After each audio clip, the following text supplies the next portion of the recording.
अरे बहू, तुमने चप्पल क्यों उतार दी? माँ जी, ये गरीब गंवार है ना, इसीलिए। सॉरी। उसके बाहर चप्पल उतार कर जा रही है। देखो, तुम्हारे गांव में वो क्या बोलते हैं, गोबर मिट्टी जमीन पर लगाते थे, इसीलिए चप्पल पहनकर नहीं जाते थे, लेकिन ये मार्बल लगा हुआ है तो मैं आराम से जा सकती हूँ। नहीं दीदी, ऐसी कोई बात नहीं है। रसोई कहीं पर भी हो, लेकिन रसोई में कभी भी चप्पल पहनकर नहीं जाना चाहिए, क्योंकि वहाँ पर खाना बनता है, और जहाँ अन्नपूर्णा देवी हो वहाँ कोई चप्पल कैसे ले जा सकता है? ये सुनकर मीनाक्षी की आंखों में आंसू आ जाते हैं और वो हर्षिता के सिर पर हाथ रखती है। श्रेया बहू, यही मुझे तुम्हारे मुंह से भी सुनना था, कभी कुछ भी। श्रेया इतरा कर चली जाती है। मीनाक्षी और बाकी सब नहा रहे होते हैं। इतने में हर्षिता पहली रसोई का सारा खाना तैयार कर लेती है। ये सब देखकर निखिल खुश होता है। अरे वाह, तुमने 1 घंटे में चाय, नाश्ता, आलू कचौड़ी, 3 तरह की सब्जी, रसमलाई, मीठा सब तैयार कर लिया। ये तो कुछ भी नहीं है निखिल जी, मैं तो एक बार में 10-15 तरीके के व्यंजन तैयार कर सकती हूँ इतने ही टाइम में। माँ जी, पापा जी, आप आगे बैठ जाइए। हाँ बहू। तभी श्रेया भी आ जाती है। सब खाना खाकर बहू की तारीफ करते हैं, जो कि श्रेया को बिल्कुल भी पसंद नहीं आता है। बहू, रसमलाई बड़ी चोखी बनाई है, तूने एक और दे दे। और बहू, मुझे मटर पनीर की सब्जी दे दो।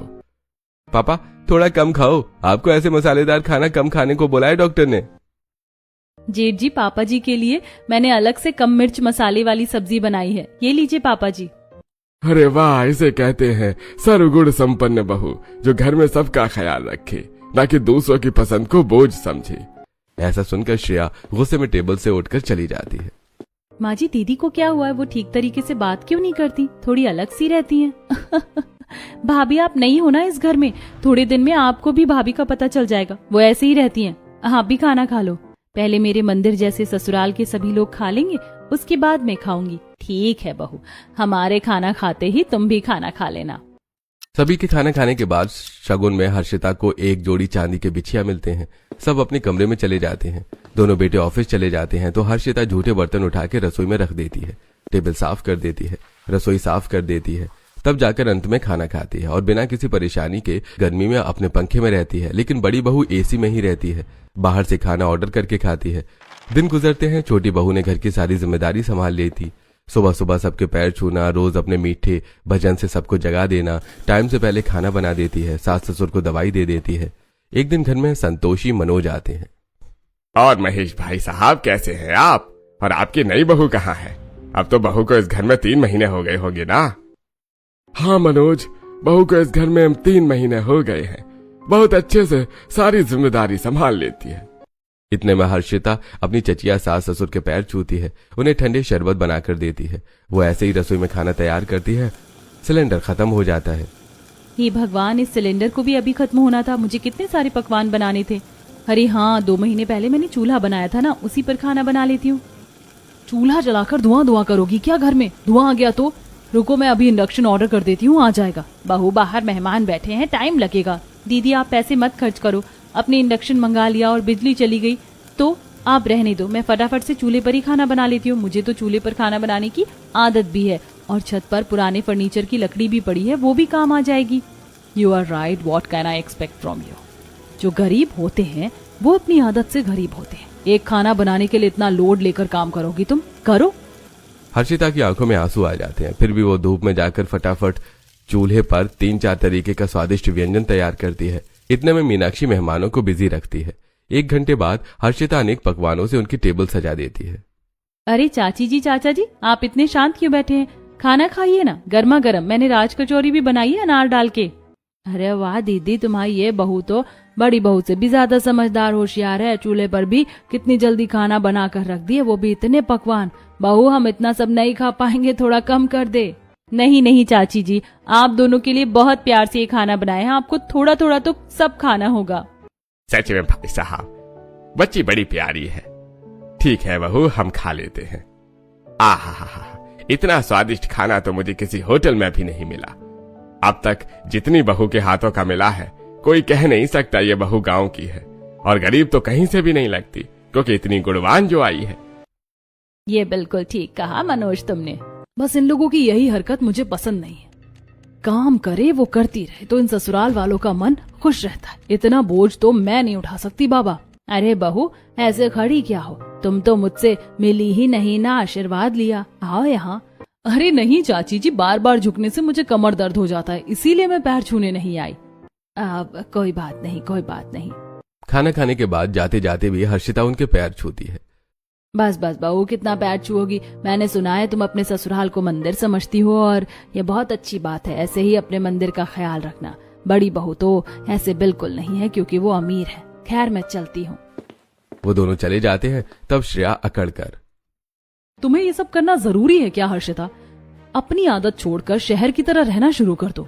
24 घंटे पैर छूना, मंदिर, पूजा पाठ करना और दूसरों की गुलामी करना, ये ठीक नहीं है। तुम जैसी बहुएं ही ससुराल वालों की आदत खराब करती हैं। दीदी, आप ऐसी नहीं हैं और आप ऐसा सोचती हैं, इसका मैं कुछ नहीं कर सकती। लेकिन मैं अपने ससुराल को दिल से मंदिर मानती हूँ और दिल से सबकी सेवा करती हूँ। आप मुझे ऐसा मत कहिए। यही तो फर्क है इन दोनों बहू में। एक घर को बोझ समझती है, दूसरी मंदिर। दिन गुजरते हैं। एक बार ससुर की तबीयत खराब हो जाती है तो ज्यादा जुकाम होने पर छोटी बहू सिलबट्टे पर जड़ी बूटी पीसती है और फिर गैस पर काढ़ा बनाती है। अरे बाप रे, सर्दी जुकाम ने तो गर्मी में बुरा हाल कर दिया है। पापा जी, आप कल धूप में से आकर कूलर के सामने बैठ गए। सर्द गर्म तो होना ही था, लेकिन आप ये फटाफट काढ़ा पी लीजिए। इसके बाद मैं रात को काढ़ा पिला दूंगी। देखना, कल सुबह तक आपका सारा जुकाम सर्दी सब गायब। बहू, मुझे तुम्हारे माता पिता पर बहुत गर्व महसूस होता है कि तुम उनकी बेटी हो और हमारा इतना प्यार से घर संभालती हो। काश बड़ी बहू भी ऐसी होती। माँ जी, पापा जी, मुझे यकीन है एक दिन दीदी भी बदल जाएंगी। थोड़े दिन गुजरते हैं। एक दिन श्रेया बेहोश हो जाती है। तब डॉक्टर के चेकअप करने पर पता चलता है कि वो प्रेग्नेंट है। घर वाले खुशी से झूम जाते हैं। सास बहू का माथा चूमती है और उसका ख्याल रखती है। आखिर इतने टाइम बाद तूने मुझे खुशखबरी दे ही दी। बस अब भगवान जल्दी से इस घर में एक प्यारा सा बच्चा दे दे। और तू अपना ख्याल रख। तुझे कुछ भी चाहिए हो तो हमें बता देना, हम कमरे में ही ला कर दे दें। थू थू थू थू, नजर ना लगे तुझे। हो, ये क्या हो गया? ये खबर मुझे इन्हें नहीं देनी थी। अभी मुझे अपने करियर पर फोकस करना है।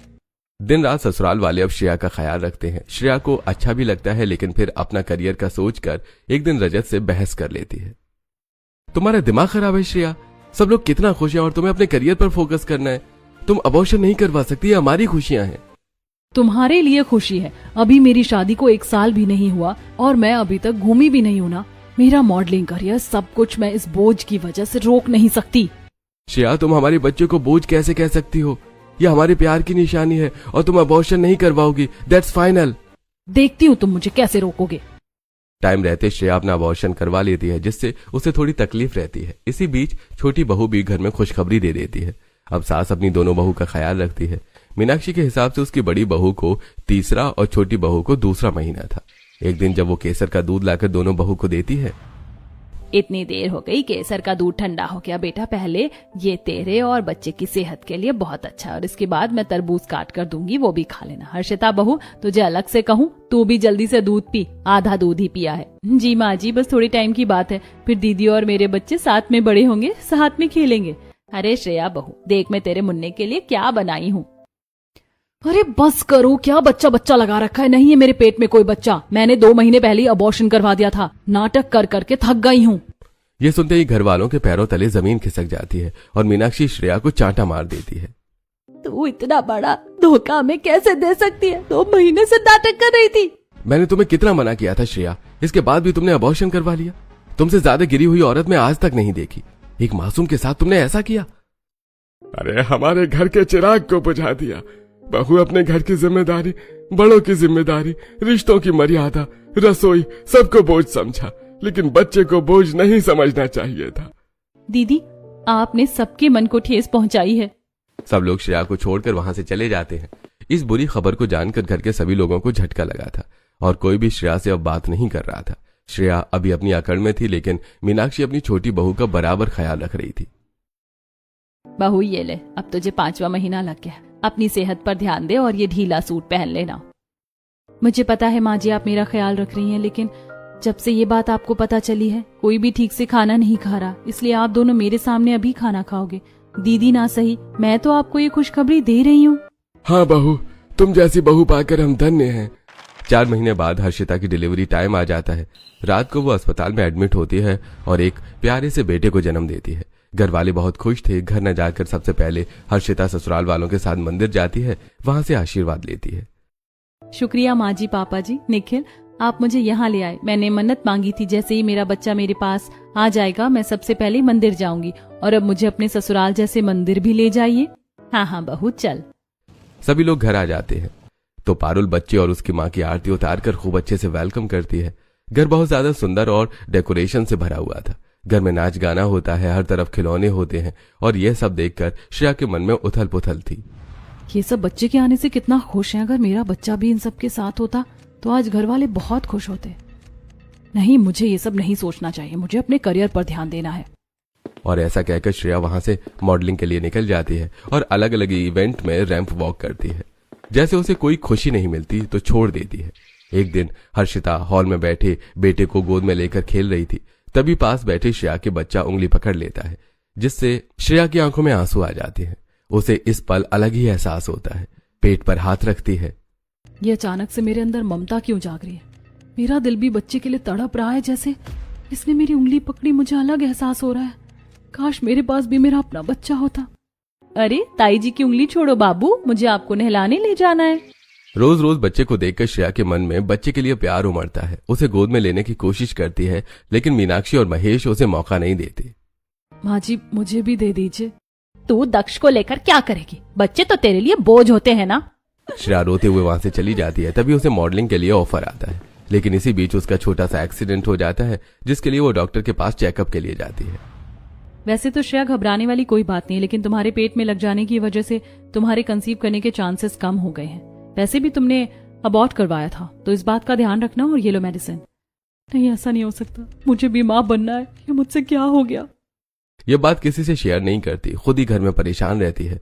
ठीक से सो नहीं पाती, आंखों के नीचे डार्क सर्कल आ जाते हैं। वहीं छोटी बहू घर की जिम्मेदारी संभाल कर अपने बच्चों को भी गोद में लेकर खाना बना रही थी। कभी ससुर को पानी दे रही थी। तब श्रेया, दक्ष बाबू मेरे पास आ जाओ, मैं बड़ी मम्मी हूँ ना। हर्षिता तुम आराम से काम कर लो, मैं इसे संभाल लेती हूँ। नहीं दीदी, अब तो इसको गोद में लेकर मैं घर के सारे काम कर लेती हूँ। 4 महीने का हो गया है ये, आप रहने दो। बहू तू इसको लेकर जितना काम करेगी तू आराम कर ले, इसे मैं संभाल लूंगी और काम पारुल देख लेगी। बाकी श्रेया तो इस घर में महारानी की तरह रहने आई है। लेकिन जैसे ही दक्ष रोने लगता है, श्रेया गोद में लेकर संभालने लगती है, जिससे रो पड़ती है। अब रोकर क्या दिखा रही है? दक्ष शांत शांत, रोते नहीं। आज ही मुझे अपनी गलती का एहसास हो गया। दक्ष को गोद में लेकर, और जब उसने पहली बार उंगली पकड़ी तब मुझे समझ आ गया कि माँ बनना कितना बड़ा सौभाग्य है, और मैंने इसे ही बोझ समझ लिया। मेरी किस्मत इतनी खराब है कि अब मैं कभी गर्भवती भी नहीं हो सकती। मैं जिम्मेदारी से भागती रही, और हर्षिता तुमने इसे प्यार से निभाया, घर बच्चा सब कुछ संभाला। बच्चों को गोद में देने के बाद श्रेया सास के पाँव में गिड़गिड़ाने लगती है। तब सास आंखों में आंसू आ जाते हैं और उसे गले से लगा लेती है। तूने क्या खो दिया है ये तुझे समझ आ रहा है, पर तू चिंता मत कर, हम अच्छे डॉक्टर को दिखाएंगे, कुछ ना कुछ हल निकल आएगा। आज समझ आए घर और बच्चा बोझ नहीं होते, ये तो सबसे बड़ी नेमत होते हैं। दीदी रोते नहीं, बहुत स्ट्रांग हैं आप। हर वक्त मानो आप मेरे गांव चलो, वहाँ हर चीज का इलाज है। देसी इलाज बहुत फायदेमंद होता है, सब ठीक हो जाएगा। सच में? हाँ दीदी। श्रेया को अपनी गलती का एहसास हो जाता है।